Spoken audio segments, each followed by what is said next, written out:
Anyone you say, anyone you say, anywhere.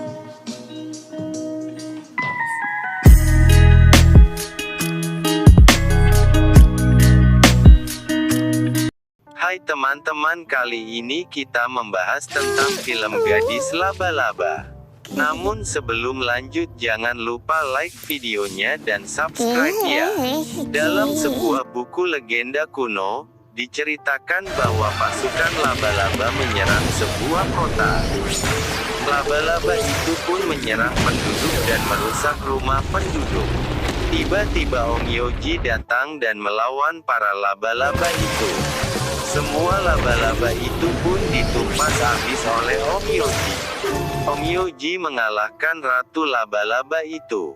Ratu Laba-Laba itu kabur dengan bangkai bayi laba-laba berserakan, dan mereka menemukan bayi laba-laba seperti manusia.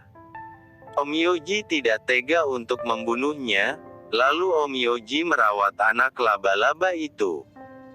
Onmyoji merawat anak laba-laba itu seperti layaknya manusia biasa.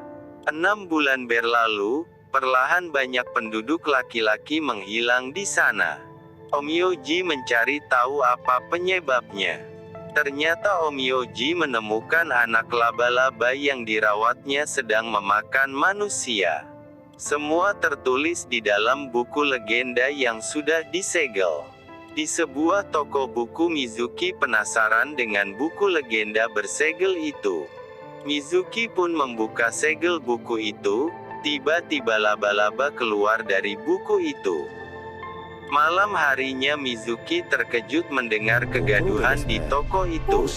Mizuki menghampiri dan mencari tahu penyebabnya. Mizuki menyangka bahwa itu adalah kecoa. Tiba-tiba Mizuki ketakutan melihat sebuah bayangan besar. Mizuki dan Suzuri pun mencari tahu ada apa sebenarnya. Ternyata mereka menemukan gadis laba-laba lucu. Seperti terhipnotis, Mizuki pun tertarik dengan gadis laba-laba itu. Suzuri pun bersalaman dengan gadis laba-laba itu. Sementara Mizuki ketakutan melihatnya. Keesokan harinya mereka pun mencari tahu tentang isi lengkap buku legenda itu. Namun halaman terakhir buku itu kosong. Mereka berusaha mencari cara mengembalikan gadis laba-laba itu. Mizuki khawatir dengan keberadaan gadis laba-laba yang diceritakan buku legenda. Namun Suzuri berkata gadis laba-laba itu tidak mungkin jahat. Tiba-tiba gadis laba-laba itu menggigit Mizuki.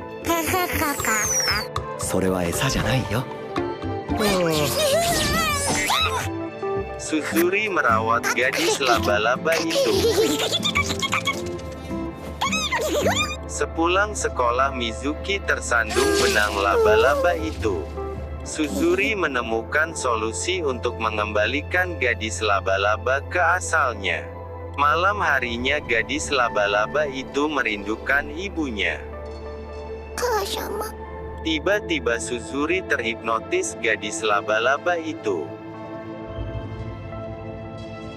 Keesokan paginya Suzuri menghampiri kakak kelasnya. Kakak kelasnya melarang Suzuri merawat gadis laba-laba untuk selamanya. Kakak kelasnya memberikan sebuah peta terkait buku legenda itu. Kakak kelas Suzuri memberikan suatu pesan kepada Mizuki. Mereka pun pergi menuju tempat yang tertulis di sebuah peta.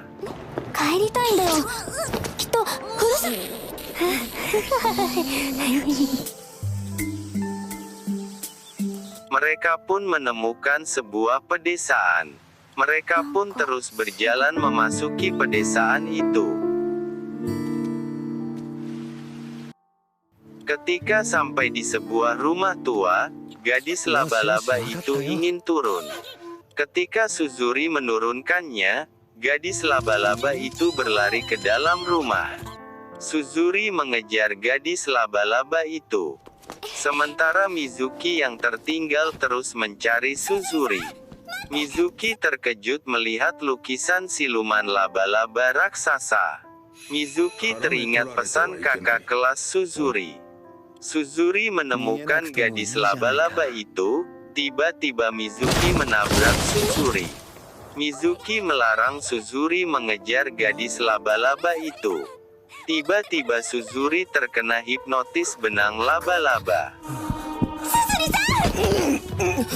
Mizuki mengikat benang laba-laba itu ke sebuah tiang. Suzuri pun sadar kembali.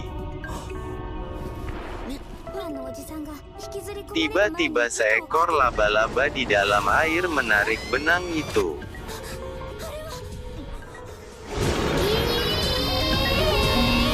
Rumah itu tertarik, Mizuki dan Suzuri pun terjatuh. Namun benang laba-laba yang dibuat gadis laba-laba itu menyelamatkan mereka. Gadis laba-laba itu berkata kepada Suzuri dan Mizuki bahwa laba-laba raksasa itu adalah ibunya. Tiba-tiba gadis laba-laba itu memutuskan benang laba-laba di bagian Mizuki. Mizuki terjatuh dan laba-laba raksasa menangkapnya.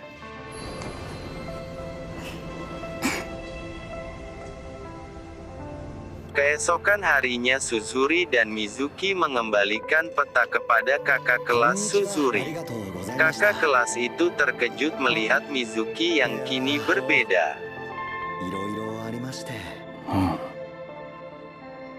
Tasukarimasu. Kiki?